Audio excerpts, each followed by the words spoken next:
شرفو ایک غریب بوڑھا مچھیرا تھا۔ اس کے گھر میں اس کی ایک بوڑھی بیوی تھی۔ آج 3 دن سے اس کی بیوی بخار میں تپ رہی تھی۔ شرفو کے پاس اتنے پیسے بھی نہیں تھے کہ وہ اس کا علاج کرا سکے۔ اس دن وہ صبح جلدی اٹھ گیا۔ اس نے اپنا مچھلی پکڑنے والا جال اور بالٹی اٹھائی اور مچھلی پکڑنے چلا گیا۔ ندی کنارے پہنچ کر اس نے اپنا جال ڈال دیا اور مچھلی کے پھنسنے کا انتظار کرنے لگا۔ وہاں ایک اور مچھیرا مچھلی پکڑنے آیا ہوا تھا۔ وہ شرفو سے بولا، بابا وہاں کنارے پر کھڑے ہونے سے کچھ نہیں ہوگا، تھوڑا پانی کے اندر آؤ۔ نہیں بیٹا، نہ تو میرے پاس کشتی ہے اور نہ ہی میرے جسم میں طاقت جو میں ندی میں جا کر مچھلی پکڑوں۔ اگر میری قسمت میں ہوئی تو مجھے یہاں سے ہی مچھلی مل جائے گی۔ تو پھر بیٹھے رہو گھاٹ لگا کر، تمہارے لیے ایک لال پری مچھلی ہی آئے گی۔ لال پری مچھلی ایک بہت ہی نایاب مچھلی ہوتی ہے جس کی قیمت لاکھوں میں ہوتی ہے۔ کافی دیر بعد جال کھینچا تو اس کا جال بھاری لگ رہا تھا۔ لگتا ہے کوئی بڑی مچھلی پھنسی ہے۔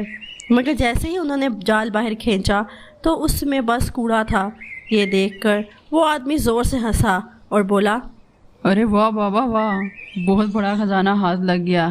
اس طرح روز خزانہ ملتا رہا تو تم جلد ہی امیر ہو جاؤ گے۔ شرفو دل ہی دل میں بولا، کیسے لوگ ہیں یہاں کے، جو ندی ہمیں پانی اور کھانے کے لیے مچھلی دیتی ہے اس میں اتنا کوڑا کچرا ڈالتے ہیں۔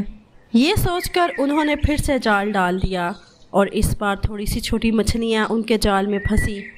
وہ وہی مچھلیاں لے کر بازار میں بیچنے کے لیے لے گئے اور شام تک گاہکوں کا انتظار کرتے رہے، پر چھوٹی مچھلیاں ہونے کی وجہ سے کوئی گاہک نہیں آیا۔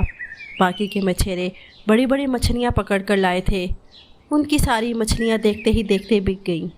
اب تو سارے لوگ ہی چلے گئے ہیں، شام ہو گئی ہے اور ایک بھی گاہک نہیں آیا۔ سوچا تھا جاتے ہوئے کچھ دوائیاں اور کھانے کے لیے لے جاؤں گا۔ ابھی وہ سوچ ہی رہے تھے کہ ایک گاہک آیا۔ بابا یہ مچھلیاں کتنے کی ہیں؟ ہیں تو 200 روپے کی، تمہیں 150 کی دے دوں گا۔ 150 تو بہت زیادہ ہیں، میں 100 دے سکتا ہوں۔ ویسے بھی بازار بند ہو گیا ہے، کل تک یہ مچھلیاں خراب ہو جائیں گی۔ مرتا کیا نہ کرتا، اسے 100 روپے میں ساری مچھلیاں دینی پڑیں۔ انہوں نے اپنا سامان سمیٹا اور گھر کے لیے نکل گئے۔ ابھی وہ بازار میں ہی تھے کہ کسی کی آواز آئی، اس فقیر کی بھی سنتے جانا، میں نے 3 دن سے کچھ نہیں کھایا، بہت بھوکا ہوں۔ شرفو نے پیچھے مڑ کر دیکھا تو ایک فقیر سڑک کے کنارے بیٹھا تھا۔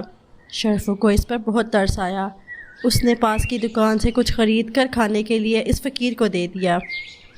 تم نے اس فقیر پر اتنا رحم دکھایا، تم کون ہو بابا؟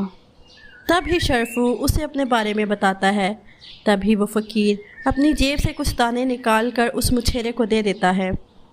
تم نے بنا کسی لالچ کے میری مدد کی ہے بابا، تمہیں اس کا پھل ضرور ملے گا۔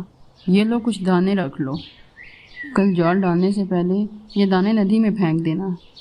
شرفو نے وہ دانے اپنے پاس رکھے اور پھر وہاں سے اٹھ کر چلا گیا۔ گھر پہنچنے پر اس نے دیکھا کہ اس کی بیوی اب کچھ بہتر ہے۔ یہ دیکھ کر اسے تھوڑی راحت ملی تو انہوں نے کھانا بنانا شروع کیا۔ اس نے اپنے لیے تھوڑی سی مچھلیاں بچا لی تھیں۔ اس نے ان کو بنایا اور اپنی بیوی کو بھی کھانا کھلایا اور خود بھی کھانا کھا کر سو گئے۔ اگلی صبح پھر وہ اپنا جال لے کر مچھلی پکڑنے کے لیے نکلے۔ ندی کنارے پہنچ کر اسے ان دانوں کی یاد آئی۔ اس نے ان دانوں کو ندی میں پھینکا اور اپنا جال ندی میں ڈال دیا۔